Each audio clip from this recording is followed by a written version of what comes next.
Good evening, and really thank you all for coming. I'm Chris Spohr, I'm the District Superintendent for State Parks, and this is great to see so many folks come out, and it's been nice to be able to meet people and say hi, and so.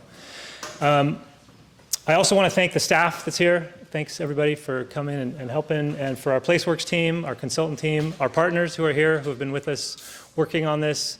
And I especially want to give a shout out to Brenda Holmes and the Mountain Parks Foundation for helping to sponsor this. Thank you, Brenda. Yeah. So we are, quite excited to be able to share this draft vision summary, and that's what we're going to be focusing on here tonight. That's the information that's here. It's posted on the website now. It's the sort of the product and the summary of 8 months of public engagement and collecting information. So we're very thankful for that, and we are thankful for all the public input that we're getting. Along with many of you, this fire was devastating for the community, for the park, for our park families, and so alongside the community, we need to reestablish the park. And this process is a re-engagement with the public after a general plan to make sure that we're having a shared public vision. And this document, although it isn't specific, it's not a specific planning document, it provides sort of the guidance that will be the framework for the planning efforts that will take time in the future to develop. So in that way, this is a milestone. I want to remind people this is a draft, and we have multiple ways to take comments, and we are soliciting comments. You can see we're collecting comments on the wall here, but the QR code that you see on these panels, that can get you directly to a comment box. We'd love it if you guys would give us comments directly that way. On the website, there's another comment box where you can directly provide comments on your reactions to this and ideas for making it clear. We'll be taking those comments until the 17th of June. So please continue with that. So based on the significant outreach that we've done and the input that we've got, this plan focuses on really reestablishing this park as a place for everybody in California and serving the diversity of our California constituency. And it focuses on the health of the forest, and it prioritizes the sensitivity of the old growth so that ancient forest can be healthy into perpetuity, and that's a real focus of this plan. And from that, there are some changes that are coming to the park, and we'll talk about some of that. But the big one is the moving of the traditional structures and facilities that were serving the public down in the basin, moving that out towards the periphery of the park, creating another way for the public to enter the park through a shuttle system. These are key concepts, and we'll be developing the details going forward. But tonight we will be sharing sort of everything that you've been able to see in the plan, in the summary document.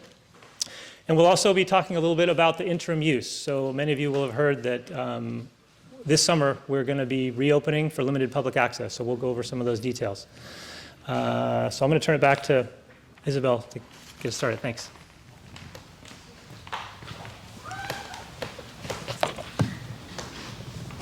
Great, thank you. Oh, this is going to fall out.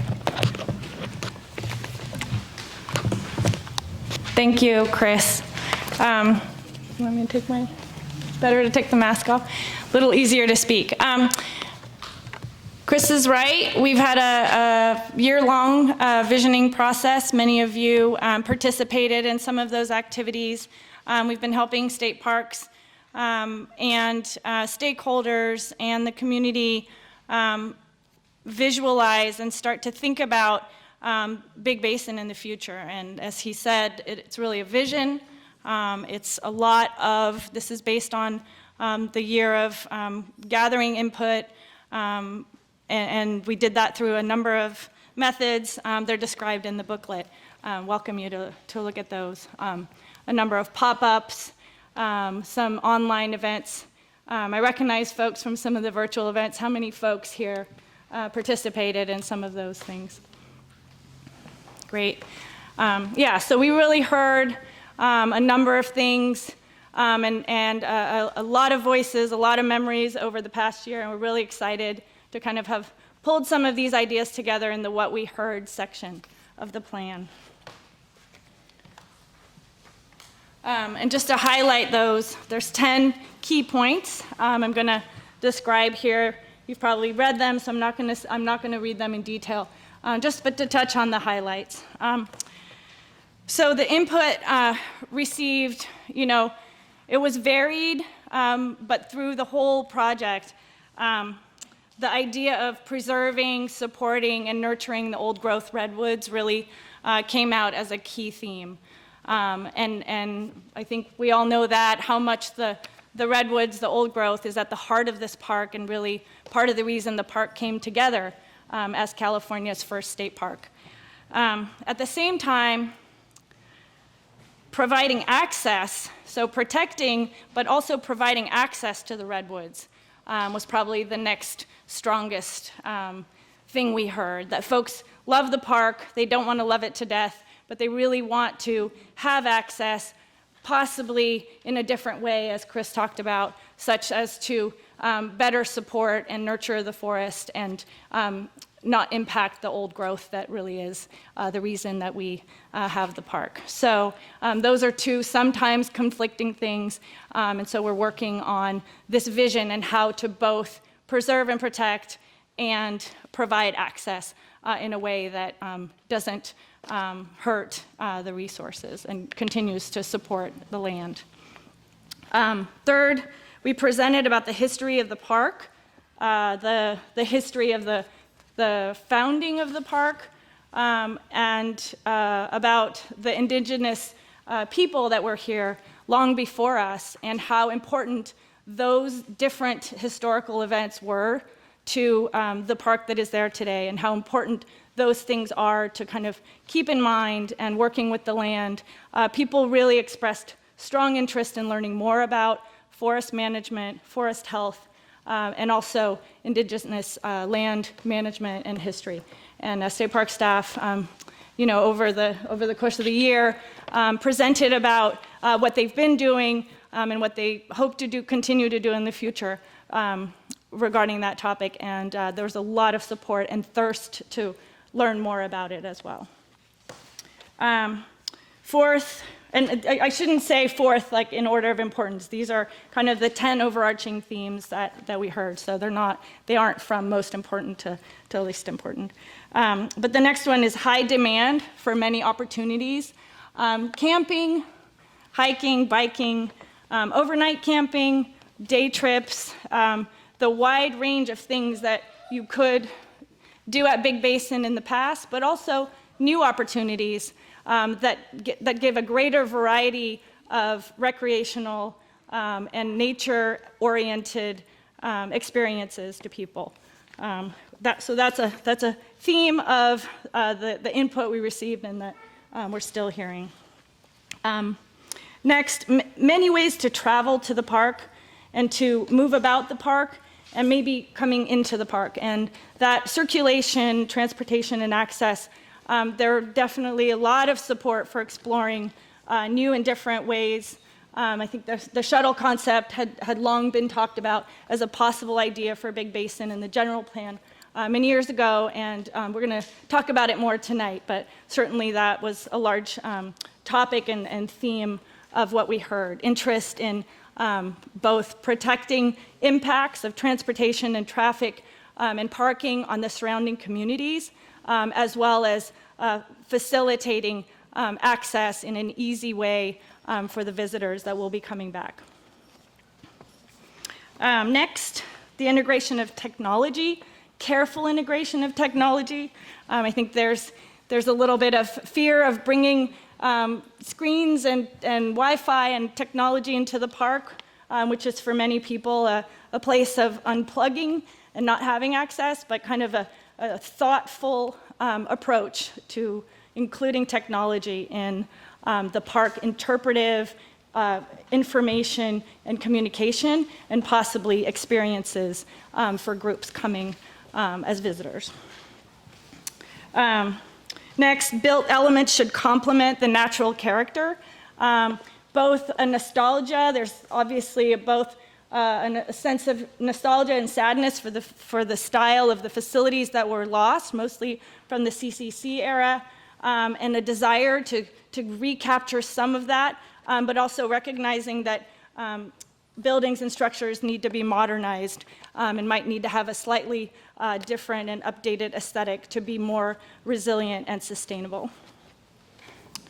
Education and interpretation of great interest, and we got a lot of wonderful feedback. I don't know if folks participated in the memory mapping. Did anybody here do the memory map where we dropped a pin on the website, had an interactive activity where you could share your memories from the park? And those were, we collected a large number of those, and they are collected and being shared with parks interpretive staff to help think about how to remember and honor the memories of the park, and also tell more inclusive and broader stories about some of the things I mentioned earlier, the founding of the park, the history of land management over the years, and the indigenous presence in the area. I'm almost done, 2 more. Not everyone has had the opportunity to visit Big Basin, so in our outreach, we talked to a lot of folks who had not been to Big Basin and who live not very far from here, a little bit further in the urban areas. Folks haven't been to Big Basin, some folks haven't seen the redwood trees, and just being able to make the park more accessible to folks who live not terribly far away but have never seen the beauty of the redwoods. So that, that came out in some of the outreach we did. A lot of folks, of course, know the park and are familiar with what it had and what was lost, but a lot of folks also haven't had the access in the past. And the final point, really the one, it's kind of why we're all here tonight. Through this year-long process, we heard about the enthusiasm to visit, to participate in this process, to volunteer. We've got hundreds, I think there's a number of hundreds of volunteer sign-ups to help with the restoration, reforestation, and other volunteer activities at the park. I know many of you here have been volunteers, and just the excitement that is building about reopening the park. So I'm going to end on that because that's why we're here. We're really thankful to have heard from you. We're continuing to take input from you all, and we're really excited that you're here this evening. So with that, I think I turn it over to Will to talk about the guiding principles that we've drafted. Great, thank you, Isabel. Good evening. My name is Will Fort. I am the Big Basin Senior Project Planner with Santa Cruz District, and it is a great honor and privilege for me to get to work on Big Basin and to be here and to get to work on that park. So I'm going to talk a little bit about the vision statement and the guiding principles that are kind of the core of this vision summary that we're talking about tonight.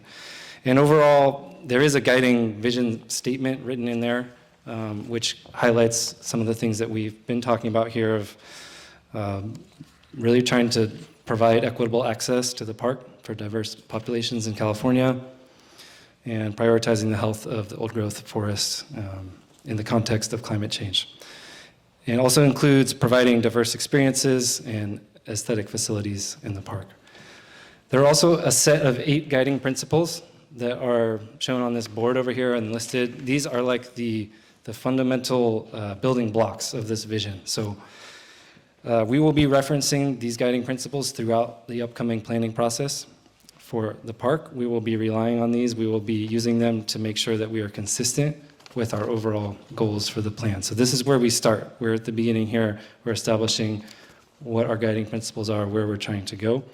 And we wanted to do that through this public process. So here we are.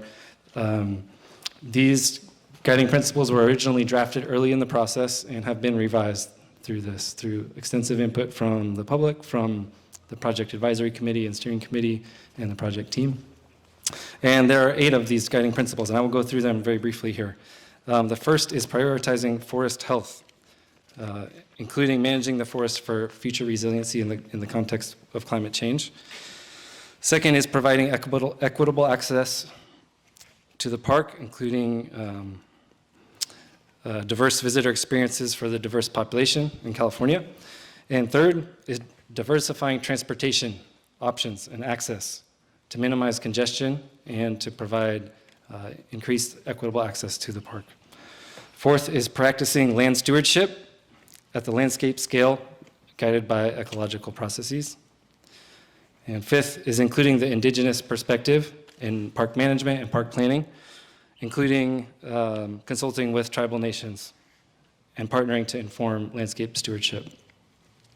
Sixth is fostering landscape connectivity, including working with partnering agencies to create wildlife corridors and habitat connectivity.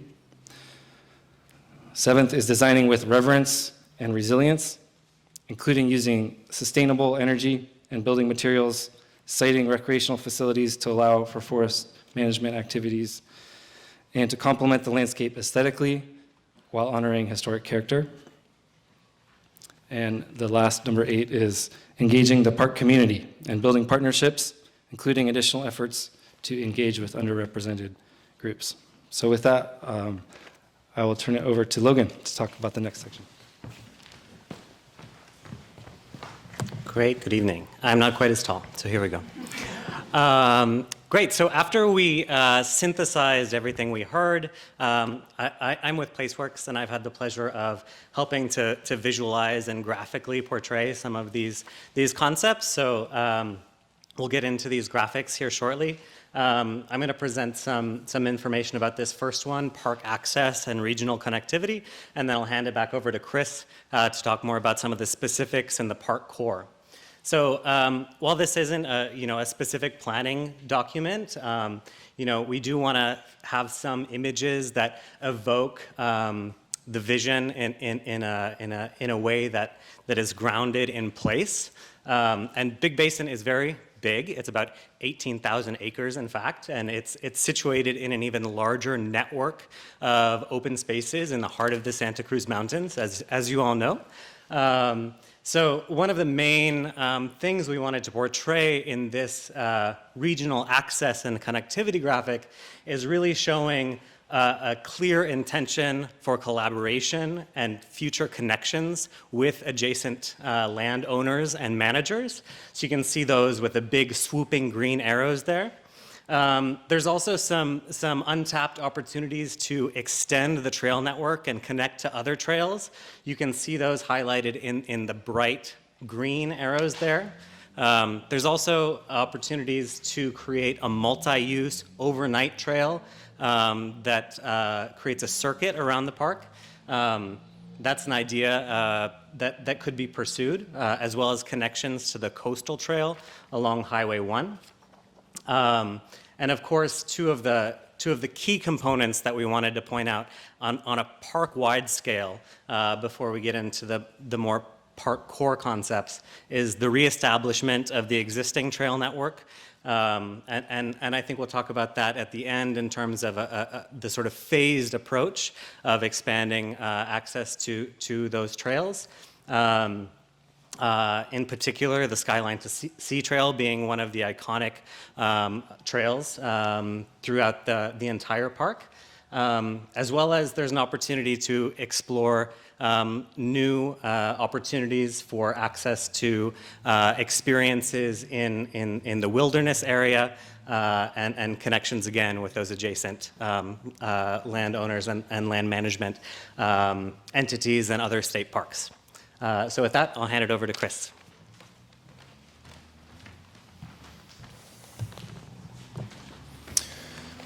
So I sort of failed to recognize some of the folks I wanted to here when we first started. So I'm very pleased and thankful that Supervisor McPherson came today. Thank you. Yes. And we do have 3 of our advisory committee members here. Bonnie Hawley, who represents the Friends of Santa Cruz State Parks, is here. I mentioned Brenda from Mountain Parks. Thank you for being here. And Sarah Barth from Semper Virens Fund, all of which are advisory committee members. So thanks all for coming. So I wanted to focus in. If you look at that graphic, there's sort of a piece there, the core of the park. That's represented more fully on that graphic here. And this is sort of where these concepts, this framework of ideas, meets how the park will be different. And so what you could imagine as the reimagined park, how the visitor will see that is different, what they will experience. So that part of the vision summary is outlined here, and I'll go over some of that. The first is the old growth area, and you've heard how that has become a central focus for this reimagined park and the health of the old growth and the ability to manage it and the ecological health and perpetuity. And so the concepts there are to remove or not reestablish some of the traditional facilities that have been there. There will still likely be some facilities there in a limited way, including some limited parking. There will be a shuttle drop-off or a shuttle spot there. There will be trailheads. There will be facilities like restrooms and interpretive elements in there. And that's the focus there, though, will be to restore as best we can the ecological health of the old growth redwoods. So that will include hydrologic restoration. That will include additional prescribed burning and fuel reduction in those areas. And it will lead to an experience for the public that is less congested and a more natural experience, and experiencing the ancient forests in a way that will be more meaningful. So that's the difference there. Number two is the Sky Meadow and Huckleberry campgrounds. So that will be the focus for camping. We have camping, and we have had camping right in the heart of the old growth. Those campgrounds will not be reestablished there. They will be redesigned and moved to try and meet similar capacities, but in the lower Sky Meadow area. And this is an area that's outside the old growth. It's on the periphery of it. It's in second growth. There's also some oak woodland there. But that will be a change to the park.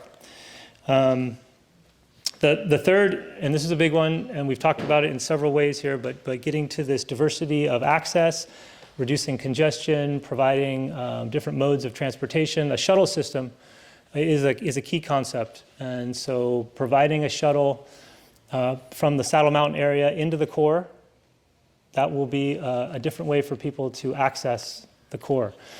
And that will be likely in the peak seasons when the limited parking that will be in the core will not meet demand. So we've heard a lot about the shuttle and what could be good about it. There's a lot to be thinking about, and the feasibility of it and how we can meet demand. But interpretation as part of it, making sure that it's accessible. We've heard a lot of comments about how the shuttle system could meet the needs. All right, the upper 236 China Grade area, although that is a way to get into the park, there will likely be signage letting people know that the Saddle Mountain area is the main entrance to the park. We're also interested in exploring some additional trailhead parking. A limited amount, because it's only limited, would be feasible there, but another way to spread the use and give people access to different parts of the park. Saddle Mountain, number 5. So there's been a lot of talk about that. That has been the area identified as the most usable place to create a facility serving the public as a gateway that's outside of the old growth. It's got the elements of topography and utilities and access to Highway 236 that make it the most feasible.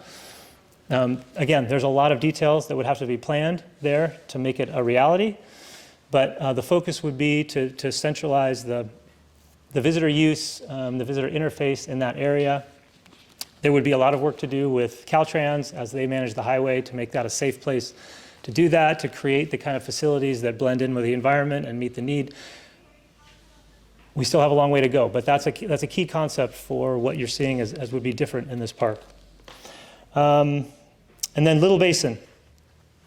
So reestablishing recreational use there, group camping, individual camping, recreational trail access, and then also working with indigenous partners on ceremonial space and gathering space. That came up as a key concept, and so that's that's shown there at Little Basin.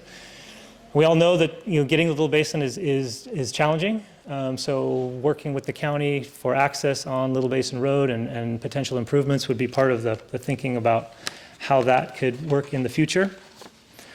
The Upper Lodge Road, many people won't have experienced that as part of the park, but Lodge Road goes through the park, and in the upper elevations, there's second growth redwoods in there. There's topography in there that would lend itself to perhaps less developed camping. So the concept of adding a diverse camping experience in that area is part of the plan.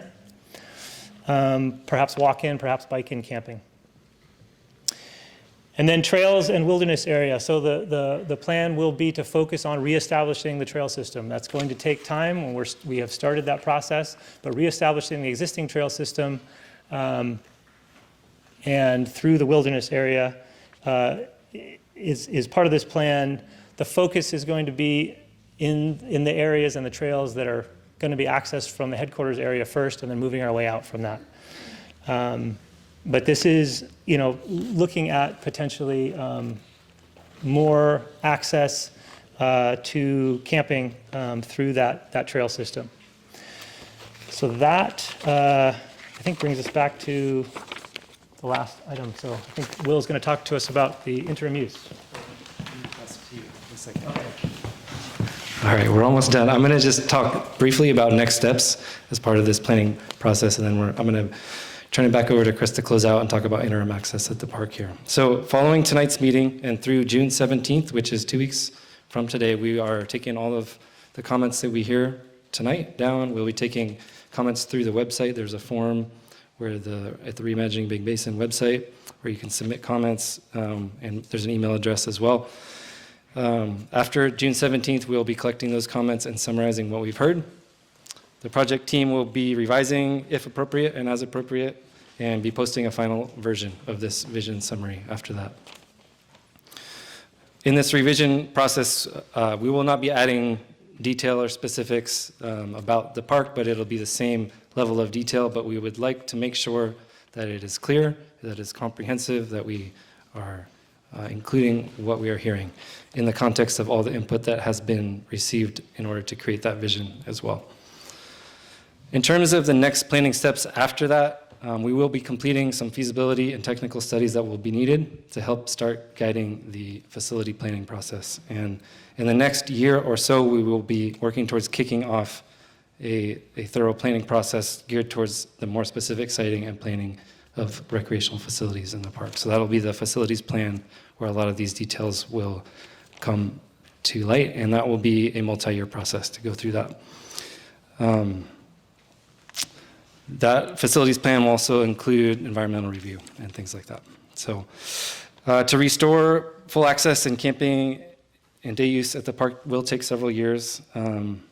We'll be doing that in phases as it is possible. And during that time, while we go through the process to plan and design and implement the full access to full recreation at the park, we would like to work to provide as much public access in this interim period as possible. And we'll be doing that through some temporary facilities and allowing access to areas that are safe as much as possible. And I'm going to have Chris go through the interim access plan. Okay, so that is something that we've heard from the time of the fire. We all feel that, we need to get back in the park. People want to see it. They want to experience it. They want to see the changes, and that's completely understandable. So in tandem with this reimagining, we have been working very hard to create an ability to have some safe space and some recreation available for the public. So that's coming this summer. We have not announced the date yet, and it's dependent on the contract work that's happening right now to create the interim facilities. But we will be issuing a press release this month that identifies the opening date. It will likely be in July. And we will also be talking about how the public will be able to access the park. So I'll go through some of that now. But this is an exciting thing, and it's an optimistic thing, and we're all excited about it. This is not overnight use. We're not talking about camping. We're still a long ways out from that. This is day use. And the day use will be regulated by an online reservation system for day use. So Friends of Santa Cruz State Parks is helping us develop an online reservation system. There is more information to come in that press release. There will be a link to the online reservation system, and we will be giving people instructions how they can make their reservations. We're doing that because of the limited facilities and because there's still a lot of danger in the park, and we want to make sure that the public accesses the park safely, knows where they're going, and is not, you know, the forest is still recovering, and so we have limited areas where the public can be. But we're starting with existing parking down in the old growth area. That's traditional existing parking. It's limited. We have the ability to probably ramp up to about 70 parking spaces in there. So that's what's coming. Highway 236, once we open, that will revert back to Caltrans. They will keep that highway open. So through traffic will be happening as soon as the park opens and the gates swing. China Grade and Highway 236 will be open to through traffic. And so what we're trying to avoid is people parking along the side of the road, creating congestion, creating problems, and then accessing unsafe areas. So we're working with Caltrans on signage plans. We have this online reservation system that we're setting up. We will have places for people to park. And in those areas that they park, they will be able to access some limited trails. So we will be opening the Redwood Loop Trail. That's one of the most iconic and well-used portions of the park. We're currently working to get that open. It will not be, it will not look the same as it did, obviously. But there's a lot of work going on to make that accessible right now for the public. We're also going to open the dual trail, or a piece of it, so there will be 2 loop trails. And from that starting area, we will be pushing continuously throughout the planning period to keep opening trails farther into the backcountry. There will also be about 18 miles of roads, fire roads, that will be open when we open the gates. So that's a fair bit to explore and to see the changes. That will be open at that time. In addition to having this limited parking by reservation, the public will be able to access the park through the Metro bus route. So the Metro is partnering with us to extend their bus route starting when we open and through mid-September to add 4 trips through the weekends into Big Basin. So that's going to be another way the public can access the park and provide equitable access. Cyclists, of course, will be able to enter as well. And the fees for the reservations will just be for parking individual cars. Others will not have to pay. We're going to have temporary restrooms, very limited, but we will have that. We'll have a container that's customized for interpretation. So we'll have interpretive materials. We'll be telling stories about the recovery of the park. And we'll have volunteers and staff available for interpretation. There's, I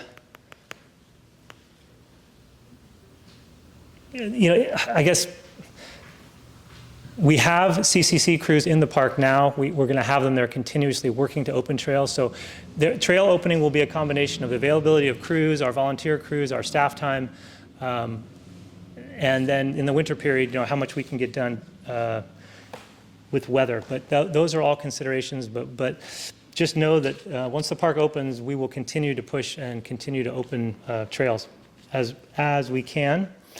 I think I'll just end with, it takes a while to absorb the changes. I mean, I'm sure everybody here has spent lots of time looking at the changes to the forest, the surrounding areas. The park itself has changed dramatically in the last couple of years, and it is actually really encouraging to see the way the redwoods are responding. The understory is responding. There's a lot of hope there. It does look very different, but a lot of the old growth, the named trees, are resprouting, and I think there's going to be a lot of joy in seeing that, and we're looking forward to welcoming the public back in. So I think with that, we're going to answer some questions and round out the evening. That's right. Thank you, Chris.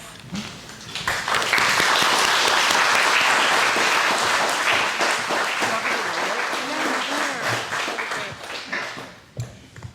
So a number of you have submitted questions. I'm going to be reading them here and trying to direct them to the right folks to answer them. But if you have a question that you just thought of, or this presentation sparked a question for you, Logan is here and he will collect them and bring them up. So feel free to still submit a question. There's note cards.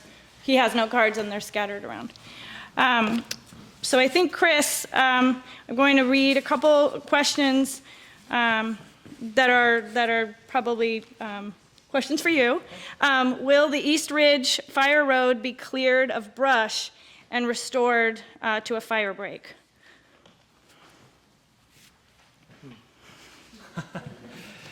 Might not know. Yeah, so I think in a general way I can say, oh, what happened? I'm sorry. You can leave it in between us halfway. Have we got to that stage yet in our forest strategy? Not yet. Okay. So I'll just start by saying that concurrent also with this planning, we've been working on a forest strategy, and that is a management strategy for forests, not just Big Basin, but also with Año Nuevo and Butno. Everything that was part of that fire will need ongoing management. We're looking at it holistically. We're doing the field work right now. We've broken up the entire area into sub-watersheds. We're doing extensive field work to gather data. We're working with a consultant team and local foresters. We will be developing prescriptions based on that to meet long-term goals. I would say that the East Ridge and a fire break, a shaded fuel break, burn piles, including it in prescribed fire, all those things are possibilities within that long-term strategy. We haven't reached that point yet where we have everything finished to the point where we have prescriptions across the landscape, but we'll be getting there quite soon. I think it's fine. I think people can hear me, right? I don't need to.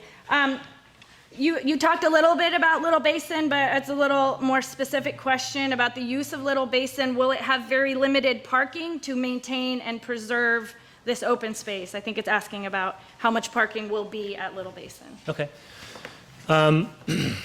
So that level of detail, hasn't been determined yet. That will be in the next phase of facility planning and recreational park planning. I would say that, Little Basin, it's 550 acres. It has a lot of potential for recreation there. Whether or not, right now we don't have a size of a parking lot or the campground. In general, we are trying to meet the demand for parking and for recreational use that was there prior to the fire. That's a goal. It's a general goal. It's likely that the uses will be more spread out than they were in the past. But I think a comment there that, to preserve the open space and the feel of Little Basin, I think that's a comment we should capture. Okay, this question is, will there be more mountain biking trails inside the park? Yeah, we've heard a lot about mountain biking, both increased access, access between parks, and the ability to bike and camp. So I'll just repeat that the trail system right now, the immediate goal is to reopen what was there for the uses that were established for those trails. I think the next phase of this, identifying future planning efforts, a roads and trails plan for Big Basin would be that planning element where we look at change in use, additional alignments, for different uses. So that is something that we foresee being part of the planning in the future. Great. Okay, I was told there's a recording here. The possibility of parking at Upper 236 and China Grade, which you mentioned are on the poster, does this mean that part of China Grade from the lower section, the creek crossing and gate going up to 236 will be repaired? Again, it's about repair. Even before this, it was in poor repair. Yes. Right. So that portion of China Grade is the county has primary maintenance authority for that jurisdiction, and that's similar to other areas of the park. There's parts of Lodge Road. So we will work with the county as best we can on that. I mean, we have to partner on these things, but Parks does not have we do not have authority to maintain that road ourselves. But of course, we have a vested interest in it, and we would like to work to see that happen. And I think it's one of the areas, as we look at this overall park plan and access to Big Basin, the road system in multiple ways is a major element of all of it. And so improving roads, working in partnership, raising funds for those things, those are all part of the future. Okay, I think I have a couple questions for Tim now. Will a forest management plan be created, executed, and maintained regardless of the stage of opening of the park? And I think that's there's some comments, but commenting on the time to get the money, the public buy-in and consensus on all the things related to planning. But I think the crux of the question is about the forest management going forward during the reopening and other activities. Yeah, and Chris already addressed that a little bit in his remarks. So it is something that we started shortly after the CZU fire happened, as we realized, this is a changed forest and we need to be thinking about it differently. And so the planning, the contracting and all of that started, almost immediately. And we're now just about finished with the field investigations in Big Basin. We've still got a few more weeks of work to do in Año Nuevo and the forested portions of Butno. But this is a plan that is going to outline how we manage this forest and get the work that we want to do permitted so that we're hopefully in good shape to actually implement this, soon. I suppose I shouldn't put a date out there, but we're working on it and we'll continue to work on it. And this plan is really looking long-term at managing this forest with the primary goal of preserving old growth and connecting old growth stands and encouraging old growth characteristics so that we kind of are expanding that ancient forest. Part of that was a funding question. That plan is fully funded, and this administration has funded our department with implementation funds so that when we're done with this plan, we will have executable projects that are already funded. Now, it's not going to fund, everything across the entire park, but there's a good amount of funding already allocated, so we will be able to immediately start doing that work. I think related to that, this question is, related to forest management. What is the vision and plan for dead trees of other species throughout the park? There's local community concern that a large amount of dead trees will greatly increase the area's fire danger going forward. And that's definitely a reasonable concern. And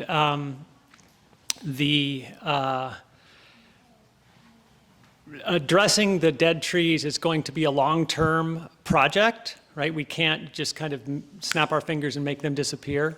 And we wouldn't want to, because those dead trees are part of this system and they're important to a lot of different plant and animal communities. The one thing that I want to reassure folks, we do want to consume those fuels, right? Those are fuels that could increase the intensity of any fire that occurred in the park, but right now the park is the least flammable it has been in 150 years, right? Because I don't imagine any of you have successfully started a campfire with sticks only as big as your arm, right? You need fine fuels to carry fires. And so although it looks a real mess, we do have a window now when there are very few fine fuels, and there is really very little fire risk for us to go in and start treating those fuels. And that's part of the plan, is to primarily use prescribed fire, but also use forest management treatments on the edge of prescribed fire plots to prepare them to reduce those fuels and to keep that fuel load at a low level going into the future so that we never get ourselves back into that state we were in, the tinderbox that we had there before the CZU fire. Okay, I'm going to switch to some questions for Will, I think. This question is, will Boulder Creek still considered the gateway to Big Basin? Is there any plan for an outpost here in town? Well, we all know the sign on the side of Johnny's Market and love the mural there. We all know that Boulder Creek is very tied to Big Basin. And so I think if the community in Boulder Creek likes that term and wants to be referred to as the gateway, that is great in terms of relationship with Big Basin. The area around Saddle Mountain that we're calling the Welcome Center or the Welcome Area, the property next to it has sometimes been referred to as the gateway property as well, and the gateway concept is appropriate for both uses of the town as well as the entrance to the park. So that, yeah. That's it. Thank you. Yep, and I have one more for you, Will. You know, one of these concepts about alternative transportation and shuttles, I mean, there's an exploration here about where shuttle stops can be. And I think that's part of our task moving forward is what is feasible, what makes sense, what meets the demand. You know, it's not that easy to come up with areas where you can park some cars and get people to leave a vehicle and take a shuttle. But I think that's a conversation to have. And I think Boulder Creek community is one to consider. Does that make sense? Is that wanted there? Does it make sense to think about that? And is there space for that? So I just wanted to add that. This question is, what consideration, if any, has been given to honoring the CCC legacy in the park?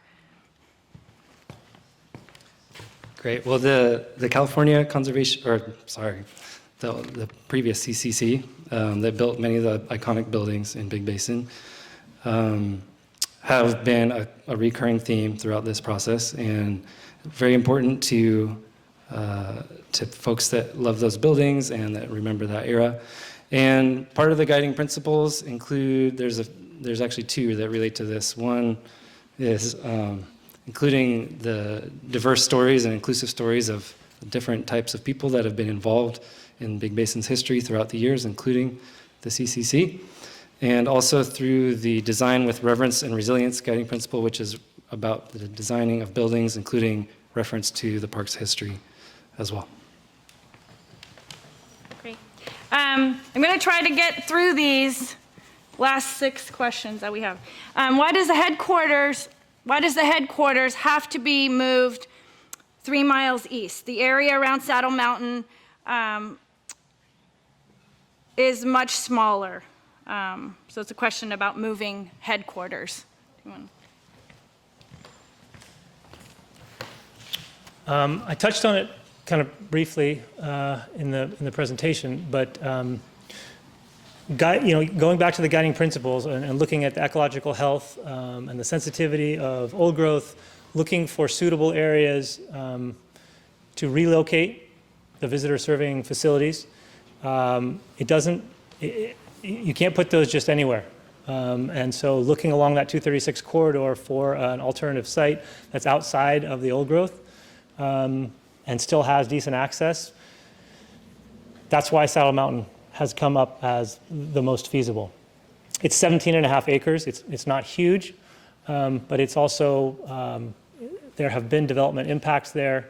The topography it lends itself to thinking about how to develop it that way. So it's sort of based on what we're trying to achieve by lessening impacts in the old growth. That's what has made the most sense so far. And I recognize that there are people that don't agree with that, and this is unlikely to change their minds. What I can say is that there are going to be opportunities moving forward in the planning process, in the master plan, in the environmental documents where there will be public input, there will be public comment, there will be ways to mitigate impacts, and we will be listening for that, and we will be welcoming those comments and trying to create something that's thoughtful and that serves the need of the park. Hey, Chris, we have a list of 29 neighbors who would would like to make a comment regarding this. Would you care to listen to us right now? Yes. Okay. So we are 29 neighbors representing 19 properties on Saddle Mountain. The average age of ownership for these properties is 28 years. If you guys want to stand up, you guys who are here, there's about 10 of us here. Several of us couldn't make it because 9 of us lost our homes. We know the area, we love it. Between all of the people who signed this list, we have 722 years of history at Saddle Mountain. I've only been there 5 years, but it's already home to me. So I'm not going to act like I grew up there, but I love my neighbors. I've just gotten to know them through all this stuff. These people are amazing. And I've been watching the development over the last few months, and I feel like we have to be given a voice. They have to be given a voice. It is rural, but it's a neighborhood. Like, a lot of these people love each other. Some of them hate each other, which means it's a real neighborhood. This is not, we're not making it up. It's not like, Sure. it's not our neighborhood, But we wanted to draft a letter because we feel like our input hasn't been heard, like, meaningfully. Like, these Zooms, all this stuff, I don't have any other way to put it. This is not the letter, this is my thing. That's the kids' table.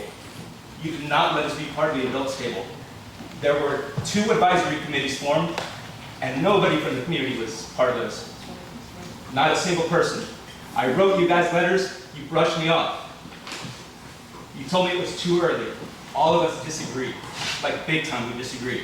Especially when other outside groups who don't even own property or live there are given a seat at that table.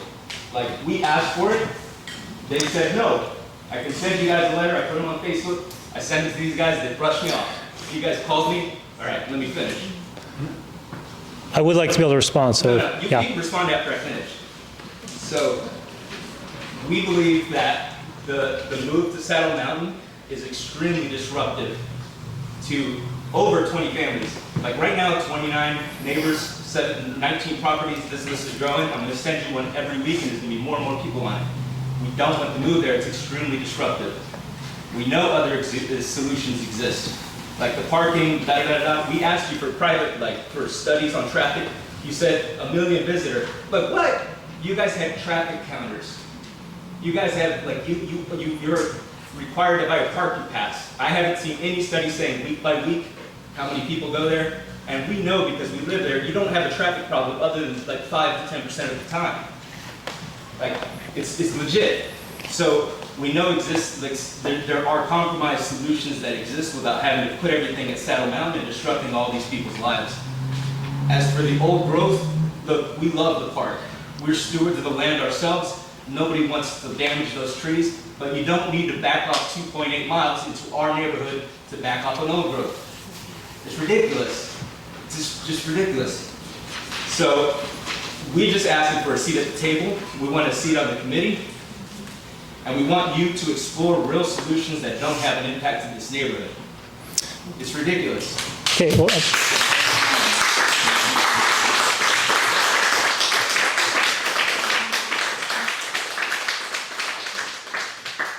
yeah, thanks for summarizing for the community. Appreciate that. And I think that we did have some conversations. We're still having conversations. You gave us a 1 week notice a week ago. 2 weeks notice for this one. Okay. People couldn't even be All right. here. It is now the time that I'm going to talk. All right. Thanks. You've been talking for a year. You haven't let us talk. Come on, I'm good. No, and I hear your frustration, but I also know that a lot of people in the community and throughout the state participated in the events that we've put on. And what you're seeing here is a product of that. And I want to go back to the guiding principles, because that's the framework and underpinnings of everything that's going to come out of this, and it's going to guide everything forward. And I heard you say that you tend to agree with the stewardship, and you tend to agree with the idea that the old growth is sensitive and that preserving those is important. I mean, that's where we want to see comments, and we want to, are we getting this right? Is there something about the underpinnings of this effort that we're missing? because that will guide everything else. Now, the details of everything else are going to be an output of that. And I hear what you're saying. I hear anytime there's a change like this, it's going to be difficult, and we're going to have to work through it. I'm also hearing you kind of leap to a conclusion that somehow, the park is not going to be a good neighbor, or we're going to ruin something, or there is going to be a change. That is certain. But can that change be something that's positive? Can we be good neighbors? Can we listen? Can we incorporate things into the future plan here that make sure that Saddle Mountain is a place that meets everybody's needs? Can we keep every single person happy? We never can do that. But if you agree with the general principles, you agree with what's guiding this, you accept the values that we're setting forth in this vision for the park, then we can move forward together. And that's why we're here. So, a lot of the visions in there are just plain and practical, and that's kind of what we're saying too. When it comes down to it, last time they tried to redo the basin, nobody that planned it had ever been here before that I had talked to. And they only notified the large property owners. They notified Roy Taylor, they notified it was 150 acres. They notified the Bringhurst and 180, but none of the small property owners got notified. Somebody was on one of the properties and called the neighborhood watch because it was about 3 days before the first meeting for that too. And a lot of the things you're talking about are so wonderful to look at, but then you look at the practicality of it. So much of this depends on the infrastructure of roads, yes. which is the county. And our county has less than 300,000 people in it. According to your documents, 800,000 people a year come to the park at peak seasons, and that's a lot. We do not have the money to put into the roads to make this all work.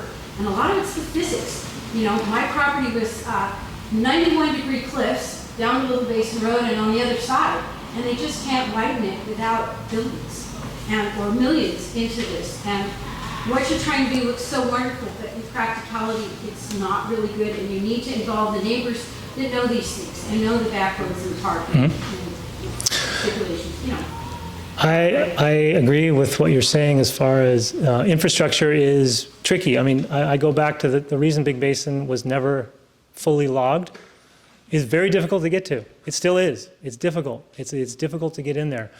And, this vision is not down to those details. We will need input. We are asking for input. We are asking for local knowledge. The practicality of executing this vision will depend on feasibility studies. It will depend on partnerships. It will depend on, things. All these buildings that we have to build, they need to be up to standard codes now. Replacing what was there, those were built over the course of over 100 years. The playing field has changed, and we know that. So that's why this process is going to be involved. It's going to take time. But this is where we're starting. We're starting with these guiding principles. We're going to look to that to make decisions. Does everything that we're saying here, is it all going to be realized? Is everything going to work out? Probably not. We will have to be flexible, but we will go back to these guiding principles. So I really challenge you to look at those, make comments, make sure that those are in line with the values that you think will make this park the best in the future. Can I just make one small comment? I've lived here since 1999. I live off of 236 in Brackenbury. It's been here since the early 1900s.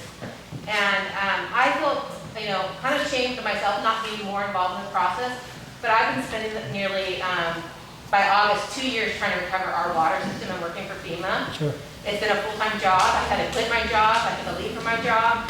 And our neighborhood lost 7 homes. Right. A lot of this community is trying to recover. Yes. And it seems to me, I just quickly looked at where you reached out to people.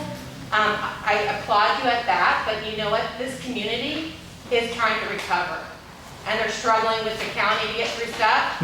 And that I haven't received a postcard of my house. I know that's old school, but I'm not on Facebook. I don't get all those little special connections to the Santa Cruz people who are interested in these redwoods, or the people over in the Bay Area, that maybe you should be reaching out to this community that's struggling with that.